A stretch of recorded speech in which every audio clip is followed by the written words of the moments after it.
Hi everyone, we are Y34.com and today we are going to assemble the vivo Y35. First of all, we need to remove the card tray. It is located at the top. To do this, we use a special tool, insert it into the hole and carefully push out the combined tray for SIM cards and memory cards. If the tray doesn't come out well, we can additionally use tweezers. Next, we need to heat the surface of the back cover to approximately 70 Celsius degree or 160 degree Fahrenheit. For this, we use a heating mat. You can use a hair dryer. And after 5 or 7 minutes, we move on to detaching the back cover. To detach the back cover, we use a thin plastic film. This film can be from a new display or a film from a stationery store.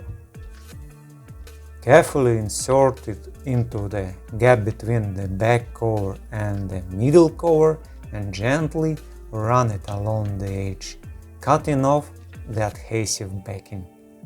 We need to be careful in the camera area so as not to damage the lens, and we also need to be careful as the cover is glued especially tight in this area. We also need to be careful in the area of the fingerprint sensor because the cable is located in this place. And we carefully open the back cover. So we can see on the back cover we have nothing presented.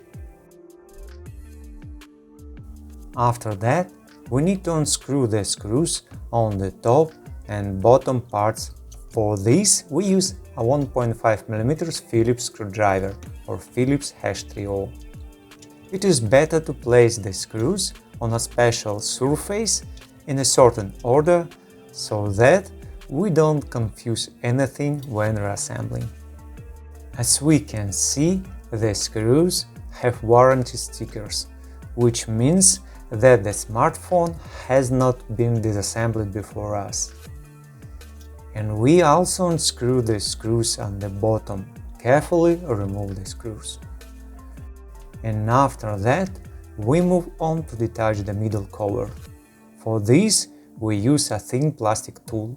We find suitable place in which we can pick up and detach a few clips. And then we go along the edge, detaching the clips and thus detaching the middle cover.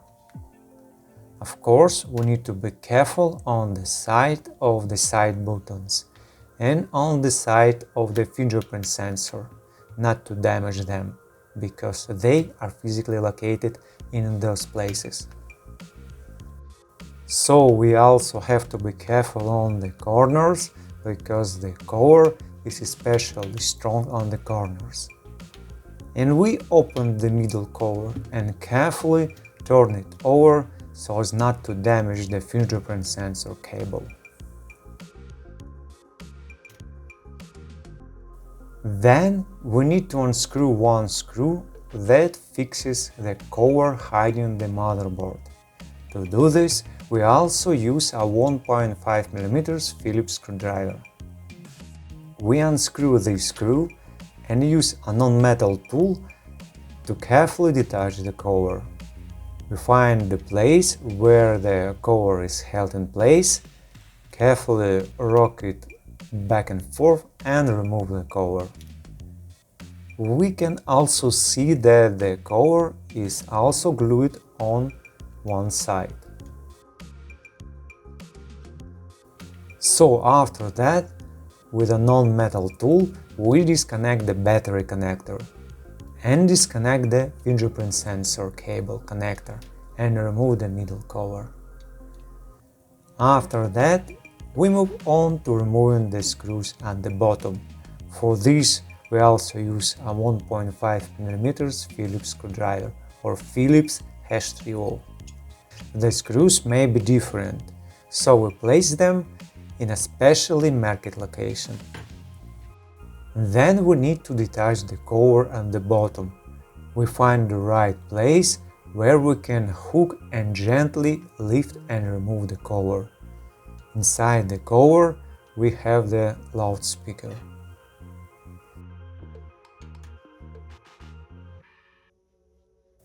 Then we disconnect the interboard cable connector. Disconnect the coaxial cable connector on the subboard and also release the coaxial cable from its fixings on the subboard. Then we also need to find the right place where we can hook and detach the subboard. Our subboard is held in place by small hooks, so we need to be as careful as possible.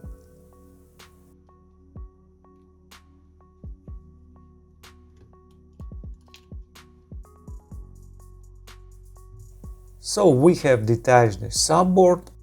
On the subboard we have the headphone jack port, microphone, charging port and other elements on the back side. And the vibration motor remains in the display frame. In our traditionally quick test, in this model it is really difficult to insert something into the microphone hole because it is protected by a mesh on one side, on other side there is a gasket. It will be almost impossible to damage the microphone if something is inserted into this hole.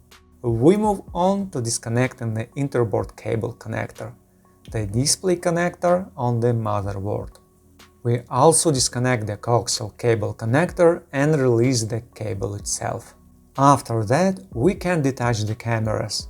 First we detach the front camera and put it aside. Then we move on to detaching the rear cameras. We disconnect the connectors, carefully remove and put the cameras away. The last camera is glued to the display frame, so we need to be careful too.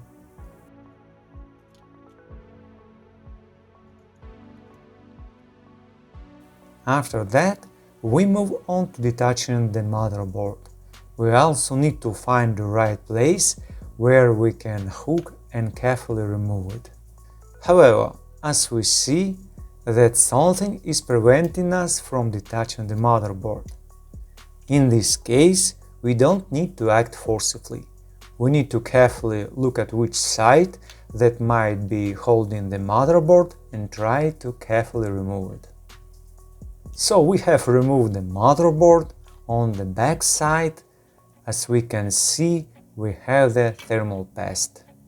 And in the display frame we still have the earpiece speaker. Finally, we move on to detaching the battery. First, we need to unwrap the transparent covering that holds the battery. And we need to unwrap the green tab that indicates what we need to pull and how we need to pull it. And as the description makes clear to us, we have to pull the green tab upwards. We pull the tab up and we detach the battery. As we can see, we have a transparent coating protecting the interboard cable and the cable on the display. So we have detached the battery. This is the end of our disassembly. Thank you for watching and see you around or in the new videos. Okay guys, now we're done. Thank you for watching. If you like what we do, please consider subscribing to our YouTube channel, read our articles on our website. Take care of yourself and until next video.